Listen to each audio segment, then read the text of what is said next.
Aujourd'hui, je vais te présenter les 5 modifications que j'ai apportées à ma pratique de la musculation qui ont fait le plus de différence sur ma progression. Salut, ici Nico et aujourd'hui je vais te parler des 5 modifications que j'ai apportées à ma pratique de la musculation qui ont eu le plus d'impact sur ma progression.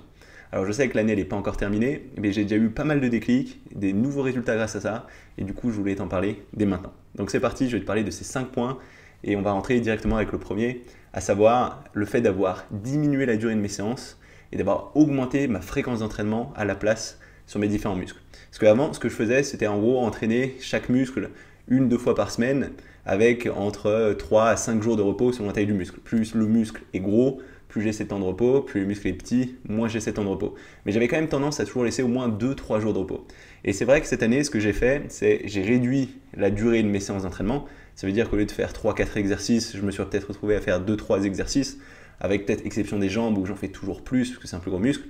Mais l'idée, ça a été de se dire, au lieu de faire le même nombre de séries en un plus petit nombre de séances, faire peut-être des séances un peu plus fréquentes, mais faire des séances plus courtes. Et l'idée de ça, c'est que quand tu es quelqu'un qui s'entraîne naturellement, un des gros défis, ça va être de maintenir l'anabolisme dans tes muscles.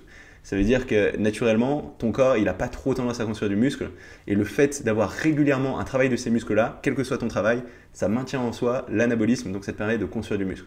Donc en augmentant cette fréquence d'entraînement, ça te permet de jouer là-dessus, mais ça te permet aussi d'avoir des séances plus courtes, vu que tu as plus d'occasions pour travailler ces muscles-là. Donc pour avoir le même travail, tu vas pouvoir le faire en moins de temps. Et ça va faire que ces séances plus courtes, tu vas pouvoir y mettre plus d'énergie. Puisque au fur et à mesure que le temps passe, ton énergie elle diminue, que ce soit ta concentration, que ce soit l'énergie physiquement que tu as dans tes muscles. Et du coup, plus tes séances sont courtes, plus tu peux te concentrer sur ces petits exercices, mieux tu peux les faire et plus ça t'aide à progresser. Alors concrètement, qu'est-ce que j'ai changé ? J'ai changé déjà ma fréquence au niveau des bras, je les ai fait beaucoup plus souvent, je les ai fait tous les 2-3 jours grand maximum avec des séances plus courtes. Donc comme je t'ai dit, 2 exercices en moyenne, parfois un seul exercice. Et ça fait vraiment une grosse différence là-dessus. Ça m'a vraiment aidé à reprendre des bras parce que j'avais une petite coupure et le fait de remettre ça en place de cette façon, ça m'a vraiment aidé. Aussi au niveau des jambes, j'ai un peu plus découpé mes jambes, que j'ai séparé quadriceps, ischio et une grosse séance à part. Et je les ai peut-être fait tous les 4-5 jours au lieu de 1 à 2 fois par semaine comme je faisais avant. Et j'ai vraiment vu la différence d'un point de vue progression. Donc si aujourd'hui, tu es quelqu'un qui a peu de fréquence d'entraînement, qui a tendance à entraîner chaque muscle seulement 1 fois par semaine, je te conseille vraiment d'essayer de changer ça, te dire est-ce que cette séance, tu ne peux pas la découper sur 2 ou 3 autres séances, essayer d'avoir peut-être un peu moins d'exercice à chaque fois, mais une fréquence plus importante, et comme ça tu auras aussi une meilleure intensité, puisque vu que tu auras plus d'énergie sur ces séances plus courtes, tu pourras mieux les faire. Donc je pense que d'un point de vue qualitatif et progression, c'est vraiment intéressant. Donc ça c'est la première chose, essayer de favoriser une forte fréquence d'entraînement, essayer de travailler au moins chaque muscle 2 fois par semaine, voire 3 fois par semaine pour les petits muscles, comme biceps, triceps, épaules, mollets. Je trouve que ça paye vraiment bien d'avoir des temps de repos relativement courts à l'échelle de la semaine et je peux t'assurer que ça va t'aider à progresser. Ensuite, le deuxième point que j'ai changé et qui m'a aidé à faire vraiment une différence, c'est le fait de mettre en place ce qu'on appelle des deloads de façon systématique. En fait, une deload, ça va être une semaine où tu vas faire beaucoup moins de travail, beaucoup moins d'intensité, qui va t'aider à récupérer, que ce soit d'un point de vue nerveux ou d'un point de vue réserve d'énergie dans tes muscles, d'un point de vue glycogène. Et en gros, ce que j'essaye de faire, c'est toutes les 4 à 6 semaines, je vais prendre une semaine où je fais mon même entraînement que d'habitude, mais je vais mettre 2 fois moins de poids, je vais faire 2 fois moins de séries, je vais faire 2 séries maximum par exercice et faire 2 fois moins de répétitions. Et comme ça va faire un entraînement où, certes, je vais utiliser mes muscles, je vais un peu me maintenir, faire de la récupération active, mais surtout, il ne va rien avoir de fatigant, que ce soit au niveau musculaire ou au niveau nerveux. Et comme ça, mon corps il va pouvoir récupérer, il va pouvoir refaire le plein en glycogène, refaire le plein aussi d'un point de vue nerveux. Et quand je vais repartir derrière, je vais pouvoir remettre plus d'intensité, ça va être plus efficace et je vais retrouver pas mal de marge pour progresser. Donc c'est quelque chose que je ne faisais pas avant, j'ai eu quelques petits problèmes de santé, ça m'a forcé à prendre des pauses et à reconsidérer ce côté récupération. C'est quelque chose que normalement tout le monde devrait faire un peu régulièrement et je pense qu'avoir ces 4-5 semaines d'entraînement intense avant de faire 7 semaines de deload, c'est une bonne façon de fonctionner. Et moi, ça m'a vraiment aidé à relancer ma progression. Donc si tu ne le fais pas, si tu sens que tu es tout le temps fatigué, tu n'arrives plus trop à avoir de congestion, que tu progresses plus sur ces différents exercices, c'est peut-être le moment de refaire cette deload et de repartir comme ça sur une semaine légère et ensuite de refaire 5-6 semaines d'entraînement et de revenir sur une deload et ainsi de suite. Après, le troisième point qui a fait vraiment la différence, c'est le fait de plus cycler mon volume d'entraînement. Ça veut dire, au lieu de faire toujours le même nombre de séries, le même nombre de répétitions par muscle, commencer avec beaucoup moins de séries après ma deload et ensuite, petit à petit, semaine après semaine, réaugmenter la quantité de séries sur les différents exercices de mes différents muscles jusqu'à finir avec des séances vraiment intenses à la 5e, 6e semaine avant de faire ma deload. Et l'intérêt de faire ça, c'est que varier ton volume, avoir une différence importante sur le nombre de séries, le nombre de répétitions que tu vas faire de semaine en semaine, ça va être vraiment intéressant pour forcer ton corps à s'adapter et déclencher l'hypertrophie. Parce qu'avant, ce que je faisais tout le temps, c'était plus jouer sur le poids. C'est-à-dire le fait d'essayer de rajouter toujours un petit peu de poids, cette surcharge progressive qui est une super façon de faire et qui est plus facile à suivre que changer tes séries d'une semaine sur l'autre, parce qu'il faut bien recalibrer les poids à chaque fois, c'est pas forcément évident à gérer avec ta fatigue, mais dans les faits, c'est quand même moins optimal. Ça fait moins de paramètres sur lesquels tu peux gérer pour toujours avoir des raisons que ton corps s'adapte. Et du coup, moi, ce que j'avais tendance à faire, c'était toujours être trop près du maximum de ce que je pouvais faire d'un point de vue volume pour essayer de stimuler au maximum mon hypertrophie. Et ce qui se passait, c'est que les séances après, j'avais plus assez de marge pour rajouter de la contrainte en plus. Ça veut dire que mes séances, après les séances où je suis près de mon maximum, je ne peux pas rajouter vraiment grand chose qui fait que mon corps a envie de s'adapter. Et même en ajoutant un petit peu de poids sur mes différents exercices, il n'y a pas de vraie grosse différence d'un point de vue hypertrophie. Et le fait de cycler ce volume, c'est-à-dire d'augmenter petit à petit ton volume d'entraînement, ton nombre de séries, de semaine en semaine jusqu'à ta deload et ensuite de rediminuer une fois que ton corps est resensibilisé à l'entraînement et que de partir avec très peu de volume d'entraînement à la semaine 1 et de reconstruire ainsi de suite ton volume d'entraînement, rajouter des séries les semaines 2, 3, 4 et 5, ça fait une énorme différence pour moi. Ça m'a aussi aidé à mieux gérer ma récupération et ça a été un des gros points qui m'a permis de progresser sur à peu près tous mes points, notamment les points faibles. Je vois la différence sur les pecs, elle a été assez notable.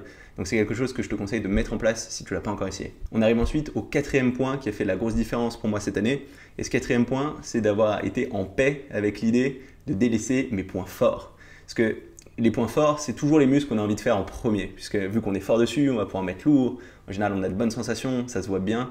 Mais le problème, c'est que si tu veux construire un physique équilibré, il ne faut pas que tu mettes trop l'accent sur ces points forts, voire il faut carrément que tu laisses de côté pour laisser au reste de ton corps le temps de rattraper.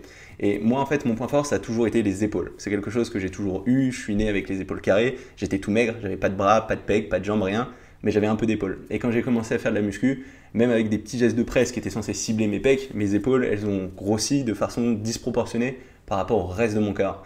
Et c'est vrai que moi, quand j'ai commencé, j'étais un peu débutant. Je regardais des programmes qui avaient été faits pour des gens, des programmes génériques. Et il y a toujours des parties épaules, voire des séances épaules dédiées que j'avais tendance à mettre en place dans mes entraînements. Et du coup, ce déséquilibre, il s'est encore plus développé. Mes épaules, elles ont encore plus pris le pas sur mes pecs. Et j'ai eu beaucoup de mal à rééquilibrer la chose, ce que je suis toujours en train de faire aujourd'hui. Ça veut dire qu'en proportion, je pense que mes pecs sont quand même beaucoup moins forts que mes épaules.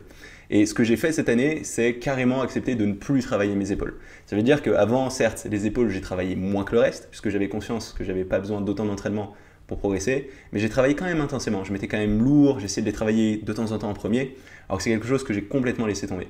Maintenant, mes épaules, je vais peut-être faire un exercice ou deux, une fois de temps en temps, en fin de séance pec, peut-être une semaine sur deux, et c'est largement suffisant. Je ne vais jamais les prioriser en premier. Et malgré ça, mes épaules, elles restent toujours, à mon avis, bien plus fortes et bien plus développées que le reste de mon corps. Donc en plus, l'intérêt de ça, c'est que même si tu délaisses cette partie, vu que c'est une partie sur laquelle tu es à l'aise, même si elle passe un peu derrière, tu pourras vite reprendre de ce côté-là, donc tu n'as rien à perdre. Et c'est surtout de l'énergie que tu vas garder pour investir cette énergie, ce temps, sur d'autres parties du corps. Parce que ton corps, il n'a pas des ressources illimitées. Tu as une quantité d'énergie qui est délimitée, et si tu passes du temps sur tes points forts, c'est du temps que tu ne pourras pas passer sur tes points faibles. Et pareil aussi au niveau de ta gestion de ton système nerveux, si tu passes du temps à travailler lourd sur tes points forts, ton système nerveux sera plus fatigué et c'est de l'intensité que tu ne pourras pas mettre ailleurs sur tes points faibles. Donc c'est quelque chose que je fais là depuis vraiment le début de cette année correctement, à savoir laisser mes points forts de côté tant que je veux faire avancer mes points faibles. Et pour l'instant, j'ai vraiment pas eu de raison concrète de remettre l'accent sur ses épaules. Donc si aujourd'hui il y a une partie de ton corps qui est largement en avant, même si tu aimes bien la faire, essaye de moins la faire souvent, ça aidera vraiment le reste de ton corps. C'est une chose qui n'est pas évidente d'un point de vue état d'esprit, mais une fois que tu essayes et que tu vois que de toute façon cette partie du corps forte, tu ne vas pas la perdre, c'est quelque chose qui t'aidera à vraiment progresser sur tout le reste. Et enfin, le 5e point qui a fait une grosse différence dans ma pratique de la musculation, c'est le fait d'être plus au clair sur mon but semaine après semaine. Parce que j'ai toujours été un peu dans cette idée que faire une grosse prise de masse suivie d'une grosse sèche, c'était pas la bonne façon de faire. Parce que souvent, les personnes qui font des grosses prises de masse, elles ont tendance à prendre beaucoup de gras, du coup elles sont moins sensibles à l'insuline, c'est un thème dont j'ai pas mal parlé, et ce qui les empêche de construire du muscle efficacement. Donc il y a beaucoup de youtubeurs qui en ont déjà parlé, cette idée que les grosses prises de masse, souvent quand tu fais ta sèche après, tu n'as pas pris tellement de muscle. Donc l'idée, c'est plutôt d'avoir des phases où tu vas être légèrement en surplus calorique, où tu vas essayer de construire du muscle, mais progressivement, petit à petit. Comme ça te prendra peut-être plusieurs semaines, plusieurs mois surtout. Mais à la fin de cette phase, tu auras pris pas mal de muscle, mais que un petit peu de gras. Et comme ça, ensuite, quand tu vas passer à ta phase de sèche, tu auras beaucoup moins de gras à perdre et tu auras besoin de faire une sèche beaucoup moins agressive. Donc tu auras tendance à perdre moins de muscle en plus de perdre ce gras. Donc cette idée d'être progressif, moi, elle me plaisait bien. Mais ce qui s'est passé, c'est que j'étais pas assez au clair sur est-ce que j'étais vraiment dans une phase de sèche ou vraiment dans une phase de prise de masse. Et ça, c'est quelque chose que je me suis forcé à vraiment suivre, à vraiment traquer cette année. J'ai beaucoup utilisé MyFitnessPal pour voir où j'étais au niveau de mes calories, de mes différents macronutriments. Ça fait une grosse différence. Ça m'a permis d'être sûr, d'être toujours bien dans ce surplus calorique quand je voulais être plus en prise de masse. Et quand je suis dans les phases un peu plus sèches, même si je ne suis pas sur des choses vraiment complètement sèches, parce que comme je te l'ai dit, les phases de sèche trop agressives, ça ne va pas être productif non plus.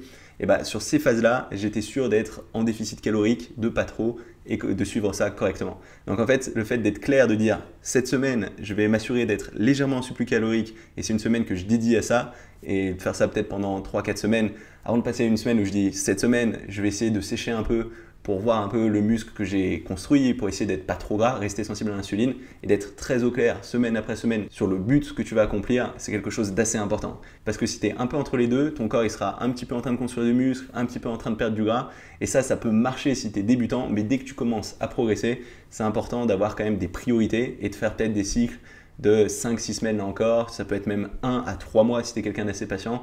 L'idée étant d'être plutôt en phase de prise de masse tant que tu es relativement sec et quand tu vois que tu commences à être un peu gras, repasser un peu plus en phase de sèche puisque le fait de rester sec, ça t'aidera à reprendre plus du muscle. Donc encore une fois, ce n'est pas vraiment une sèche au sens où beaucoup de gens l'entendent, c'est juste être légèrement en déficit, même en suivant un programme de muscu qui reste hypertrophie et comme ça tu vas petit à petit soit prendre du muscle, soit perdre du gras. Donc le fait d'être au clair sur le but que tu veux accomplir et de donner les moyens de suivre ça, par exemple avec une app comme MyFitnessPal pour la nutrition, c'est quelque chose d'assez important. Donc voilà, ça c'est les 5 points qui ont fait le plus la différence sur ma progression cette année. J'ai l'impression que cette année, j'ai quand même bien progressé sur tout ce qui me posait pas mal de problèmes, notamment les pecs, les mollets, ça commence à avancer petit à petit. Je suis passé de pas du tout de mollets à peu près à un mollet standard de quelqu'un qui fait pas de muscu, mais je désespère pas, je me dis que dans quelques mois, quelques années, ça a commencé à sortir. Et je pense que je l'attribue en grande partie à ces 5 points. Donc si on devait les reprendre, la première chose, ça a été de faire des séances moins longues, mais plus fréquentes. Le deuxième point, ça a été de mettre en place des vraies périodes de deload, des moments où je vais rediminuer drastiquement mon volume d'entraînement et avant de repartir sur 5-6 semaines d'entraînement intense. Ensuite, ça a été de périodiser mon volume d'entraînement, de faire des cycles où je recommence avec relativement peu de séries et je réaugmente petit à petit la quantité de séries que je fais sur chaque muscle, chose qui a fait une grosse différence. Ensuite, le fait d'être capable de vraiment mettre de côté mes points forts pour me concentrer sur mes points faibles. Et en dernier, d'être au clair sur le but que je veux accomplir, notamment au niveau de la diète et de suivre ça de près avec MyFitnessPal pour être sûr de ne pas être en sèche quand on doit être en prise de masse et pas être en prise de masse quand on va être en sèche. Donc ça, c'est ce qui a fait vraiment la différence pour moi sur ces derniers mois. Et si jamais tu es un peu bloqué, tu ne sais pas trop comment évoluer dans ton entraînement, n'hésite pas à implémenter une de ces choses-là si tu ne le fais pas encore. Je pense que c'est des choses qui sont assez bonnes à prendre.